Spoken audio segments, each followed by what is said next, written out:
എൻ്റെ പേര് ഷിനി. എൻ്റെ സ്ഥലം കണ്ണൂരാണ്. കണ്ണൂർ പേരാവൂരാണ് എൻ്റെ സ്ഥലം. ആദ്യമേ തന്നെ ഈ ഒരു അമ്മ പ്രത്യക്ഷപ്പെട്ട ഈ ഒരു വേദിയിൽ സാക്ഷ്യം പറയാൻ എന്നെ അനുവദിച്ചതിൽ അമ്മയ്ക്കും തിരുക്കുമാരനും 1000 നന്ദി പറയുകയാണ്. കാരണം പ്രത്യേകിച്ച് ഇന്നത്തെ ഈ ഒരു ദിവസം, ഇന്ന് ഞങ്ങൾ ഒരുമിച്ചിട്ട് 8 വർഷം പൂർത്തിയാകുകയാണ്. ഞങ്ങളുടെ വെഡ്ഡിങ് ആനിവേഴ്സറി ആണ്.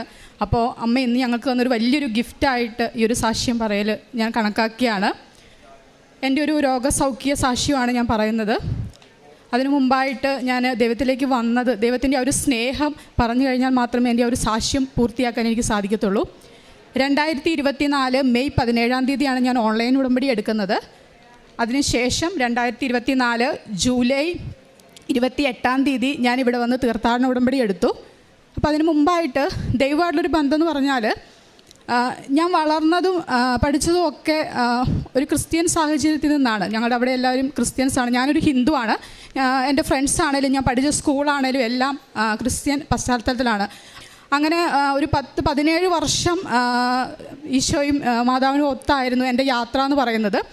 അതിനുശേഷം എൻ്റെ +2 പഠനമൊക്കെ കഴിഞ്ഞതിന് ശേഷം ഞാനൊരു സ്ഥാപനത്തിൽ ജോലിക്ക് കയറിയതിന് ശേഷം ഞാൻ അവിടെ എനിക്കൊരു ഫ്രണ്ടിനെ, ഒരു ഹിന്ദു ഫ്രണ്ടിനെ ഞാൻ പരിചയപ്പെട്ടു. അവിടെ നിന്നാണ് ഞാൻ പിന്നീട് നമ്മളുടെ കഥകൾ, നമ്മുടെ ഹിന്ദു ദൈവങ്ങളുടെ കഥകൾ, അങ്ങനെയുള്ള കാര്യങ്ങളൊക്കെ ഞാൻ അറിയുന്നത്. അപ്പോൾ ബേസിക്കലി ഞാനൊരു ഹിന്ദു ആയതുകൊണ്ട് തന്നെ എനിക്കൊരു അട്രാക്ഷൻ തോന്നി. അപ്പോൾ അവൾ എൻ്റെ അടുത്ത് പറഞ്ഞു, ഒരു ദിവസം നമുക്ക് അമ്പലത്തിൽ പോവാം ഒക്കെ പറഞ്ഞ് അവൾ എന്നെ കൂട്ടി അമ്പലത്തിലൊക്കെ കൊണ്ടുപോയി. അങ്ങനെ അതൊക്കെ കഴിഞ്ഞ് ഞാൻ പിന്നീട് അവളുടെ കൂടെ കുറച്ച് പ്രാവശ്യം അമ്പലത്തിലൊക്കെ പോകാൻ തുടങ്ങി. അപ്പോഴേക്കും എനിക്ക് വന്നിട്ട് പിന്നെ എൻ്റെ ഈശോയുള്ള പ്രാർത്ഥനയിൽ കൊന്ത ചൊല്ലൽ പതുക്കെ കുറഞ്ഞു, ബൈബിൾ വായന പതുക്കെ കുറഞ്ഞു. അവസാനം എനിക്ക് പൂർണ്ണമായിട്ട് ഞാൻ അമ്പലങ്ങളൊക്കെ പോകുന്നത് തന്നെ ആക്കി. അപ്പോൾ എനിക്ക് ഈ ബൈബിളും കൊന്തയും ഒക്കെ എനിക്കൊരു ബാധ്യത പോലെ എനിക്ക് തോന്നി. പക്ഷേ എനിക്കിത് കൊടുത്തുവിടാൻ ഭയങ്കര വിഷമമായിരുന്നു. കാരണം 10-17 വർഷം എൻ്റെ കൂടെ, എൻ്റെ ഒരു ആത്മാവ് പോലെ എൻ്റെ കൂടെ ഉണ്ടായിരുന്നാണിത്. പക്ഷേ ബേസിക്കലി നമ്മളങ്ങനെ ആയതുകൊണ്ട് ഞാൻ ആ ബൈബിള് കൊന്തയെല്ലാം ഞാൻ എൻ്റെ വീടിൻ്റെ അടുത്തുള്ള ഒരു ചേച്ചിക്ക് ഞാൻ വളരെ വിഷമത്തോടെയാണ് ഞാനത് കൊടുത്തുവിട്ട് ഞാനത്. അതിനുശേഷം ഞാൻ പൂർണ്ണമായിട്ടും അമ്പലങ്ങളൊക്കെ പോകാനൊക്കെ തുടങ്ങി. അതിനുശേഷം എൻ്റെ കല്യാണം കഴിഞ്ഞു. കല്യാണമൊക്കെ കഴിഞ്ഞ് ഞാനിങ്ങോട്ട് പോന്നു. ഇവിടെ നിന്നും അങ്ങനെ തന്നെയായിരുന്നു. അതിനുശേഷം ഞങ്ങളുടെ കുടുംബജീവിതത്തിൽ കുറച്ച് പ്രശ്നങ്ങളൊക്കെ വന്ന് സ്റ്റാർട്ട് ചെയ്ത് തുടങ്ങി. അതുപോലെ തന്നെ അപ്പോഴാണ് എനിക്ക് PCOD സ്റ്റാർട്ട് ചെയ്യുന്നത്. 4 വർഷമായിട്ട് എനിക്ക് PCOD ഉണ്ട്. ആദ്യം തുടക്കത്തിലെ വലിയ പ്രശ്നങ്ങളൊന്നും ഇല്ലായിരുന്നു. പിന്നീട് എന്ന് പറഞ്ഞാൽ 2-3 മാസം കൂടുമ്പോഴാണ് മെൻസസ് വരുന്നത്. അതിനുശേഷമാണെങ്കിലും പിന്നീട് ബ്ലീഡിങ് കൂടി വന്നു. പിന്നീടെന്ന് പറഞ്ഞു കഴിഞ്ഞാൽ അത് ഭയങ്കര കട്ടിയായിട്ട് ഇങ്ങനെ കഷ്ണം പോലെയൊക്കെയാണ് ബ്ലീഡിങ് പോയിക്കൊണ്ടിരുന്നത്. അത് 1-2 മാസമൊക്കെ ഹെവി ബ്ലീഡിങ് ആയിരുന്നു. പിന്നെ കുടുംബജീവിതത്തിലും കുറച്ച് പ്രശ്നങ്ങളൊക്കെ വന്ന് ആകെ ടെൻഷനാകാൻ തുടങ്ങി. അപ്പോൾ ആ സമയത്താണ് ഞാൻ ഞങ്ങൾ ഹസ്ബൻഡ് കാസർഗോഡ് വർക്കിംഗ് ആയതുകൊണ്ട് ഞങ്ങൾ അവിടെയാണ് ക്വാർട്ടേഴ്സിലാണ് താമസിക്കുന്നത്. അപ്പം ആ ഒരു ടൈമിലാണ് ഹസ്ബൻഡിൻ്റെ അമ്മയ്ക്ക് ഡെങ്കിപ്പനി വരുന്നത്. ഡെങ്കിപ്പനി വന്നിട്ട് ഞങ്ങൾ നാട്ടിലേക്ക് പോയി. അപ്പോൾ എനിക്ക് അപ്പോഴും ഒരു പ്രശ്നമുണ്ട്. അപ്പോൾ നാട്ടിലേക്ക് പോയിട്ട് ഞാൻ ഇങ്ങനെ വിഷമിച്ചിരിക്കുന്ന സമയത്താണ് കൃപാസനം പത്രം എൻ്റെ അമ്മ എനിക്ക് കൊണ്ടുത്തരുന്നത്. പക്ഷേ ഇത് ഏത് പത്രമാണെന്നൊന്നും ഞാൻ നോക്കുന്നില്ല. അമ്മ പറഞ്ഞു ദൈവത്തിൻ്റെ ഒരു പത്രമാണെന്ന് പറഞ്ഞപ്പം ഓക്കെ, നമ്മളെ പ്രശ്നങ്ങളൊക്കെ മാറുമായിരിക്കും എന്ന് വിചാരിച്ച്. അതിനുശേഷം 2-3 ദിവസം കഴിഞ്ഞപ്പോഴേക്കും ഞാനൊരു റീല് കാണുകയാണ്. കൃപാസനം ഉടമ്പടി, കൃപാസനം കാശിരൂപം വെച്ച് പ്രാർത്ഥിച്ചപ്പോഴേക്കും ഞാൻ പരീക്ഷയിൽ ജയിച്ചു, ഞാനൊന്നും പഠിച്ചിട്ടുണ്ടായിരുന്നില്ല എന്ന് പറഞ്ഞിട്ട്. അപ്പോൾ പെട്ടെന്ന് എൻ്റെ മനസ്സിലേക്ക് വന്നത്, പഠിക്കാതെ എങ്ങനെയാണ് പാസ്സാകുക, നമ്മൾ നമ്മുടെ കാര്യങ്ങൾ ചെയ്യണ്ടേ. പക്ഷേ റീലാണ് നമുക്കുള്ള, അതിൻ്റെ മുമ്പുള്ളതും ബാക്കുള്ളതും നമുക്കറിയില്ല. റീൽ ആ ചെറിയ കാര്യമാണ് നമ്മൾ കാണുന്നത്. അപ്പോൾ പെട്ടെന്ന് അത് ഒരു നെഗറ്റീവാണ് എൻ്റെ മനസ്സിലേക്ക് വന്നത്. അതൊക്കെ കഴിഞ്ഞിട്ട് ഇങ്ങനെ PCOD ഇങ്ങനെ വന്നുകൊണ്ടിരിക്കുകയാണ്. അവിടെ കുറേ ഹോസ്പിറ്റലൊക്കെ കാണിച്ചു, കുറഞ്ഞില്ല. ആദ്യമൊക്കെ മെഡിസിൻ എടുക്കുമ്പോൾ കുറയുമായിരുന്നു, പിന്നീട് അത് കുറയാതെയായി. ആ സമയത്ത് ഹസ്ബൻഡിൻ്റെ അമ്മ ഹോസ്പിറ്റലൈസ്ഡ് ആയി, ഡെങ്കി ആയിട്ട്. ഹസ്ബൻഡ് അവിടെയാണ്, ഞാൻ വീട്ടിൽ. എന്നെ ചെയ്യണമെന്ന് ഒന്നും അറിയത്തില്ല. അങ്ങനെ ഹസ്ബൻഡ് എൻ്റെ അടുത്ത് പറഞ്ഞു, ഒരു ഈവനിങ് പറഞ്ഞു, ഇങ്ങനെ കൂടുതലാണെങ്കിൽ ഒരു കാര്യം ചെയ്യാം, നമുക്ക് ഹോസ്പിറ്റലിൽ പോകാം, നാട്ടിൽ തന്നെ ഒരു ഹോസ്പിറ്റലിൽ കാണിക്കാം, ഞാൻ വരാമെന്ന് പറഞ്ഞു. അപ്പോൾ അങ്ങനെ ഹസ്ബൻഡ് ഹോസ്പിറ്റലിൽ കാണിക്കാൻ വേണ്ടിയിട്ട് വന്നു. പക്ഷേ ഹോസ്പിറ്റലിൽ കാണിച്ചിട്ടും മെഡിസിൻ എടുത്തിട്ടും ഇത് കുറയുന്നില്ല. ഹെവി ബ്ലീഡിങ് ഭയങ്കര കഷ്ണമായിട്ടൊക്കെ വന്നുകൊണ്ടിരിക്കുകയാണ്. എനിക്ക് തന്നെ ടെൻഷൻ ആവാൻ തുടങ്ങി എന്താണെന്നുള്ളത്. അങ്ങനെ ഞാൻ ഡിപ്രഷൻ അടിച്ചിരിക്കുന്ന സമയത്താണ് എൻ്റെ വീടിൻ്റെ അടുത്തുള്ള ഒരു ചേച്ചി, സീമ എന്നാണ് ചേച്ചിയുടെ പേര്, ചേച്ചി വീട്ടിൽ വരികയും എന്നോട് ചോദിച്ചു, നീ എന്താ ഇവിടെ വന്നിട്ട് കുറേ ദിവസമായോ? എൻ്റെ വീട്ടിൽ വന്ന് നിൽക്കുകയാണ് ഞാൻ, കുറേ ദിവസമായോ, അമ്മ ഹോസ്പിറ്റലിലെന്ന് പറയുന്നത് നീ പോയില്ലേന്ന് എൻ്റെ അടുത്ത് ചോദിച്ചു. അപ്പോൾ ഞാൻ പറഞ്ഞു, ചേച്ചി എനിക്ക് ഇങ്ങനെ ഒരു ഹെൽത്ത് ഇഷ്യൂസ് ഉണ്ട്, ഇതാണ് കാര്യമെന്ന് ഞാൻ ചേച്ചിയോട് പറഞ്ഞു. അപ്പോൾ ചേച്ചി എൻ്റെ അടുത്തൊന്നും പറഞ്ഞില്ല. ചേച്ചി വീട്ടിലേക്ക് പോയി. 2-3 ദിവസം കഴിഞ്ഞ ശേഷം ചേച്ചി വീണ്ടും എന്തോ ആവശ്യത്തിന് വേണ്ടി എൻ്റെ അമ്മേനെ വിളിച്ചു. അമ്മേൻ്റെ ഫോണിൽ വിളിച്ചപ്പോഴും ഞാനാണ് ഫോൺ എടുക്കുന്നത്. അപ്പോൾ ചേച്ചി പറഞ്ഞു, എൻ്റെ അടുത്ത് പറഞ്ഞു, നീ ഇതുവരെ പോയില്ലേ എന്ന് എൻ്റെ അടുത്ത് ചോദിച്ചു. അപ്പം ഞാൻ പറഞ്ഞു, പോയില്ല ചേച്ചി, എനിക്കിത് കുറഞ്ഞില്ല എന്ന് പറഞ്ഞു. അപ്പോൾ കുറച്ച് കഴിഞ്ഞപ്പോഴേക്കും ചേച്ചി വീട്ടിലേക്ക് വന്നു. ഉടമ്പടി തൈലമായിട്ടാണ് ചേച്ചി വന്നത്. അപ്പോൾ ചേച്ചി എൻ്റെ അടുത്ത് ചോദിച്ചു, നിനക്കിത് കുറഞ്ഞു കഴിഞ്ഞാൽ നിനക്ക് സാക്ഷ്യം പറയാൻ പറ്റുമോ, ഉടമ്പടി എടുക്കുമോ എന്ന് എൻ്റെ അടുത്ത് ചോദിച്ചു. എനിക്ക് സത്യം പറഞ്ഞാൽ പെട്ടെന്ന് കരച്ചിലാണ് വന്നത്. സത്യം പറഞ്ഞാൽ ഞാൻ ഒരു 10-16 വർഷം ഞാൻ പറഞ്ഞല്ലോ ഈശോയും മാതാവുമായിരുന്നു എൻ്റെ കൂടെ ഉണ്ടായിരുന്നത്. ഞാൻ പക്ഷേ ഒരു സമയത്ത് ഞാൻ മറന്നുപോയി, വേറെ ഇതിലേക്ക് ഞാൻ എൻ്റെ മനസ്സ് വ്യതിചലിച്ചു. പക്ഷേ അപ്പോഴും എന്നെ വിടാതെ എൻ്റെ കൂടെ എൻ്റെ പ്രശ്നങ്ങളിൽ ഉടമ്പടി പത്രമായിട്ടും സ്നേഹമായിട്ടും എൻ്റെ കൂടെ വരുന്നത് ഞാൻ അറിഞ്ഞില്ല. ചേച്ചി അത് പറഞ്ഞപ്പോൾ ഞാനത് തിരിച്ചറിയുമായിരുന്നു. ആ ഒരു വലിയ സ്നേഹം, നമ്മളോടുള്ള ഒരു കരുതൽ ഞാനത് തിരിച്ചറിയുമായിരുന്നു. ചേച്ചി വന്നു, എൻ്റെ വയറ്റിൽ ഉടമ്പടി തൈലം പൂശി പ്രാർത്ഥിച്ചു. എന്നിട്ട് എൻ്റെ അടുത്ത് പറഞ്ഞു, നാളെ 11 മണിയാകുമ്പം അച്ഛൻ്റെ ധ്യാനം യൂട്യൂബിൽ വരും, നീ അതൊന്ന് കേൾക്കണം എന്ന് എൻ്റെ അടുത്ത് പറഞ്ഞു. അപ്പോൾ ചേച്ചിക്ക് സോഷ്യൽ മീഡിയയെ കുറിച്ചൊന്നും വലിയ അറിവില്ല. അപ്പോൾ യൂട്യൂബിൽ എങ്ങനെയാണത് എടുത്തു തരേണ്ടതെന്നൊന്നും ചേച്ചിക്ക് അറിയത്തില്ല. അപ്പോൾ അച്ഛൻ്റെ പേര് മാത്രം എൻ്റെ അടുത്ത് പറഞ്ഞു. അപ്പോൾ ഞാൻ പറഞ്ഞു, ഞാനത് ചെയ്യാമെന്ന് പറഞ്ഞു. പക്ഷേ ഈ ടെൻഷൻ കാരണം പിറ്റേ ദിവസം വീട്ടിൽ ആരുമില്ല, ഞാൻ ഒറ്റയ്ക്കേ ഉള്ളൂ. ഹസ്ബൻഡ് അമ്മയുടെ അടുത്തേക്ക് തിരിച്ചു പോയി. ഞാൻ ഒറ്റയ്ക്കേ വീട്ടിലുള്ളൂ. എൻ്റെ അച്ഛനും അമ്മയും വേറൊരു സ്ഥലത്ത് പോയിരിക്കുകയായിരുന്നു. അപ്പം ഞാൻ ആകെ ഒറ്റയ്ക്കിരിക്കുമ്പോൾ നമുക്കറിയാമല്ലോ, ഇങ്ങനെയും കൂടെ ആകുമ്പോൾ നമുക്ക് ഭയങ്കര ടെൻഷനായിരിക്കും.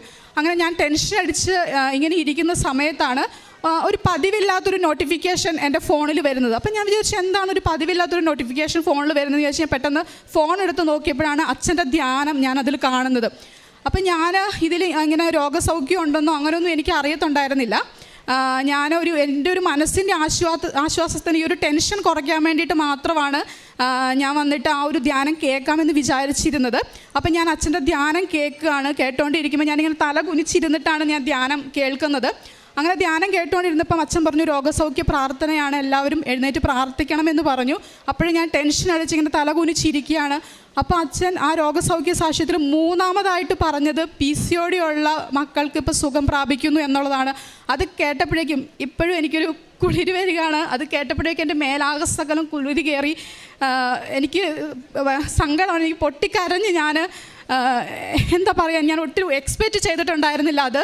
അന്ന് വൈകുന്നേരം മുതൽ ഇന്ന് 6 മാസമായി എനിക്ക് അങ്ങനൊരു പ്രശ്നമില്ല. എനിക്ക് 6 മാസമായിട്ട് അന്ന് വൈകുന്നേരം തൊട്ട് എനിക്ക് ബ്ലീഡിങ് വന്നിട്ടില്ല. പീരീഡ്സ് ഇപ്പോൾ കറക്റ്റാണ്. ആ ഒരു രീതിയിലുള്ള പീരീഡ്സ് വരുമ്പോൾ ആ പ്രശ്നങ്ങൾ, ആ ഒരു PCOD ആ പ്രശ്നങ്ങൾ എനിക്ക് അന്ന് വൈകുന്നേരം മുതൽ എനിക്കില്ല. ഇപ്പം 6 മാസമായി ഞാൻ ഉടമ്പടി എടുത്തിട്ട് ഇന്ന് വരെ എനിക്ക് വന്നിട്ട് ആ ഒരു പ്രശ്നങ്ങൾ പിന്നെ വന്നിട്ടില്ല. ഇതാണ് എൻ്റെ ഒരു വലിയ ഒരു സാക്ഷ്യം എന്ന് പറഞ്ഞത്. കാരണം നമ്മൾ എത്ര മറന്നു പോയാലും നമ്മൾ മറക്കാതെ നമ്മുടെ കൂടെ വരുന്ന ആ ഒരു സ്നേഹം അത് ഞാൻ തിരിച്ചറിയാണ്. അതിനുശേഷം ഞാൻ ഇവിടെ വന്നു. 2024 ജൂലൈ 28-ാം തീയതി ഇവിടെ വന്ന് ഞാൻ തീർത്ഥാടന ഉടമ്പടി എടുത്തു. അതിന് മുമ്പായിട്ട് ഞാനിങ്ങനെ ഓൺലൈൻ ഉടമ്പടി എടുക്കുന്ന സമയത്ത് ഞാനിങ്ങനെ ആലോചിച്ചു, ദൈവമേ. അപ്പം ഞാൻ ഇതിന് ശേഷം ഞാൻ യൂട്യൂബിലൊക്കെ ഇതിനെക്കുറിച്ച് സെർച്ച് ചെയ്യാൻ തുടങ്ങി, കൂടുതലായിട്ട് സെർച്ച് ചെയ്യാൻ തുടങ്ങി, സാക്ഷിയൊക്കെ കേൾക്കാൻ തുടങ്ങി. അപ്പോൾ എനിക്ക് മനസ്സിലായി ഉടമ്പടിയിലെ തൈലം, അതുപോലെ കാശിരൂപം, ഇതിൻ്റെ ബൈബിൾ വായന, ഇതിൻ്റെയൊക്കെ പ്രത്യേകതകളൊക്കെ ഞാൻ മനസ്സിലാക്കാൻ തുടങ്ങി. അപ്പം ഞാനിങ്ങനെ മനസ്സിലോർത്തു, ദൈവമേ, ഒരു കാശിരൂപം എനിക്കും കിട്ടിയിരുന്നെങ്കിൽ ഞാൻ അങ്ങനെ മനസ്സിൽ വിചാരിച്ചു. അപ്പോഴേക്കും എനിക്ക് ആ ചേച്ചി തന്നെ ഇവിടെയുള്ളൊരു കാശിരൂപം, ഒരു മാതാവിൻ്റെ ഒരു കാശിരൂപം എനിക്ക് കൊണ്ടുതന്നു.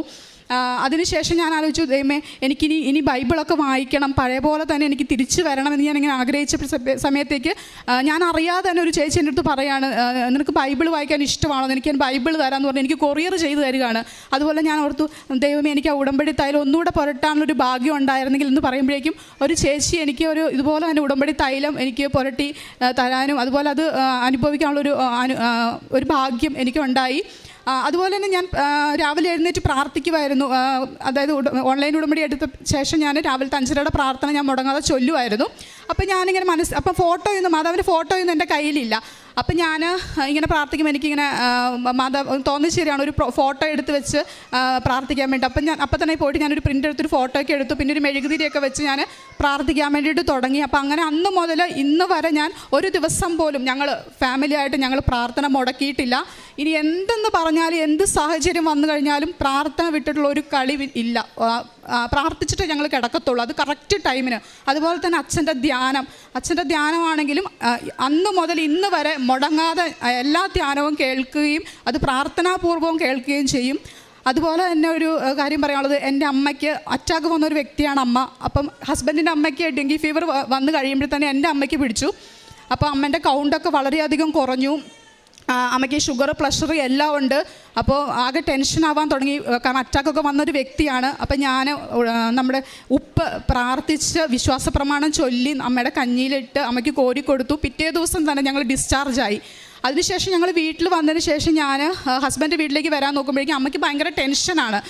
ഞാൻ പോയി കഴിഞ്ഞാൽ പിന്നെ അമ്മയ്ക്ക് ഭയങ്കര ടെൻഷൻ, പിന്നെ വിളി, കരച്ചിൽ, അങ്ങനെയൊക്കെയാണ്. അപ്പോൾ ഞാൻ വീട്ടിൽ തിരിച്ചു വന്ന് അവിടെ ഉടമ്പടി ഉപ്പിട്ട് പ്രാർത്ഥിച്ചു, മാതാവേ എനിക്ക് എന്തായാലും ഹസ്ബൻഡിൻ്റെ അടുത്തേക്ക് വീട്ടിലേക്ക് പോയേ എനിക്ക് പറ്റത്തുള്ളൂ, ഇവിടെ എനിക്ക് ഒരുപാട് വന്ന് നിൽക്കാൻ പറ്റത്തില്ല, അപ്പോൾ അമ്മ തന്നെ കാത്തോളണം എന്ന് പറഞ്ഞ് ഞാൻ പ്രാർത്ഥിച്ചു.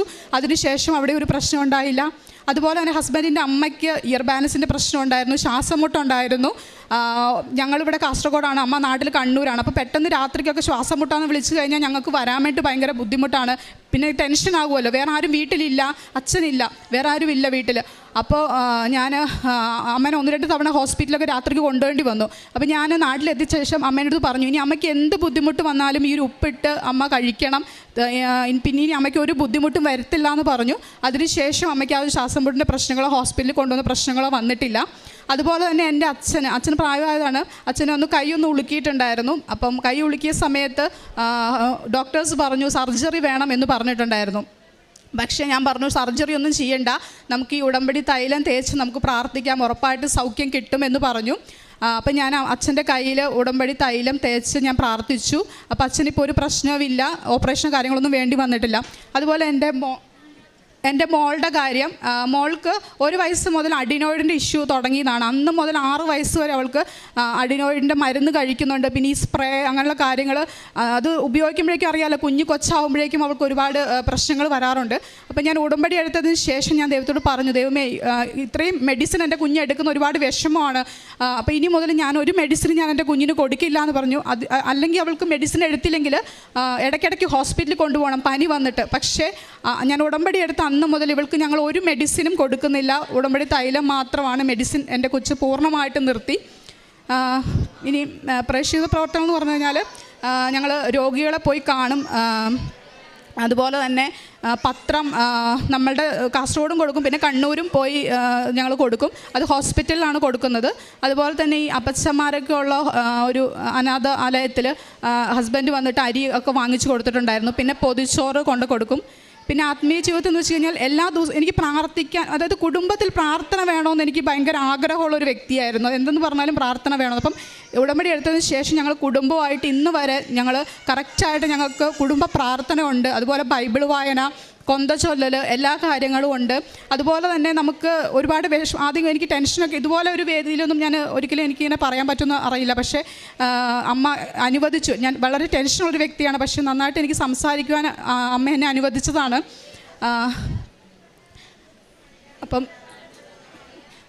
അപ്പോൾ എനിക്ക് ഇത്രയും അനുഭവങ്ങൾ തന്നതിന് അമ്മയ്ക്ക് ഒരായിരം നന്ദി പറയുകയാണ്. പ്രത്യേകിച്ച് ഈ ഒരു ദിവസം, ഞങ്ങൾ ഒരുമിച്ച് ഈ ഒരു ദിവസം ഞങ്ങൾക്ക് ഈ വേദിയിൽ 3 പേർക്ക് ഒരുമിച്ച് നിന്ന് വന്ന് സാക്ഷ്യം പറയാൻ അനുവദിച്ചതിന് തിരുക്കുമാരനും അമ്മയ്ക്കും 1000 നന്ദി പറയുകയാണ്.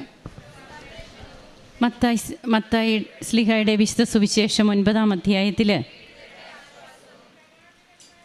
20 മുതലുള്ള തിരുവചനങ്ങളിൽ 12 വർഷമായി രക്തസ്രാവം മൂലം കഷ്ടപ്പെട്ടിരുന്ന ഒരു സ്ത്രീയെ സുഖപ്പെടുത്തുന്ന ഈശോയെ നമുക്ക് കാണുവാൻ കഴിയും. ആ സ്ത്രീ ഈ പിന്നിലൂടെ വന്ന് അവിടുത്തെ വസ്ത്രാഞ്ചലത്തിൽ സ്പർശിക്കുന്നു. ഈശോ തിരിഞ്ഞ് അവളോട് പറയുന്നുണ്ട്, മകളെ ധൈര്യമായിരിക്കുക, നിൻ്റെ വിശ്വാസം നിന്നെ രക്ഷിച്ചിരിക്കുന്നു. ആ സമയം മുതൽ അവൾ സൗഖ്യമുള്ളവളായി. ഇവിടെ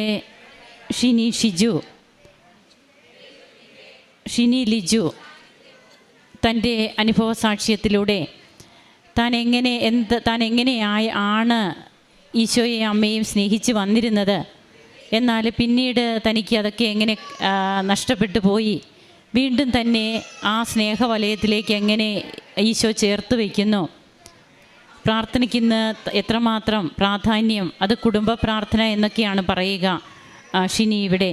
അങ്ങനെ ജപമാലയും തിരുവചന വായനയും ഇതൊക്കെ തൻ്റെ ജീവിതത്തിൽ ഒഴിച്ചുകൂടാൻ പറ്റാത്ത കാര്യങ്ങളായിട്ട് ഷിനി പങ്കുവയ്ക്കുമ്പോൾ അതിന് ഷിനിയെ അർഹയാക്കിയത് ഷിനി മറന്നുപോയിട്ടും ഷിനിയെ മറക്കാത്ത ദൈവത്തിൻ്റെ സ്നേഹമാണെന്നാണ് ഈ മകൾ ഇവിടെ പറയുക.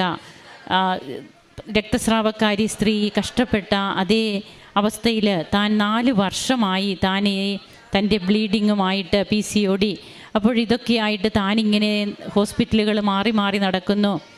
എന്നാൽ ആർക്കും സുഖപ്പെടുത്താനാവാത്തത് ലോകവൈദ്യനായ ക്രിസ്തു സുഖപ്പെടുത്തുന്നു. ഇവിടെ ബഹുമാനപ്പെട്ട VP ജോസഫ് അച്ഛൻ്റെ ഉടമ്പടി ധ്യാനം കൂടാനായതും താൻ ഉടമ്പടിയെക്കുറിച്ച് എങ്ങനെയാണ് അറിയുന്നത്, ഇങ്ങനെയൊക്കെയുള്ള കാര്യങ്ങളാണ് ഈ മകളിവിടെ പങ്കുവെച്ചത്. രോഗസൗഖ്യ പ്രാർത്ഥനയുടെ സമയത്ത് ഈ മകൾക്ക് പരിപൂർണ സൗഖ്യം ലഭിച്ചു, തനിക്കത് ശരീരത്തിൽ അനുഭവപ്പെട്ടു. അത് ബൈബിളിലും അങ്ങനെ തന്നെയാണ് പറയുക, അവൾക്കത് ശരീരത്തിൽ അനുഭവപ്പെട്ടു എന്ന് പറയുന്നുണ്ട്. അങ്ങനെ തന്നെ സുഖപ്പെടുത്തിയ കർത്താവിനെ പിന്നീട് പൂർണ്ണമായി പിൻചെല്ലുകയാണ് ഈ മകളും ഈ മകളുടെ കുടുംബവും.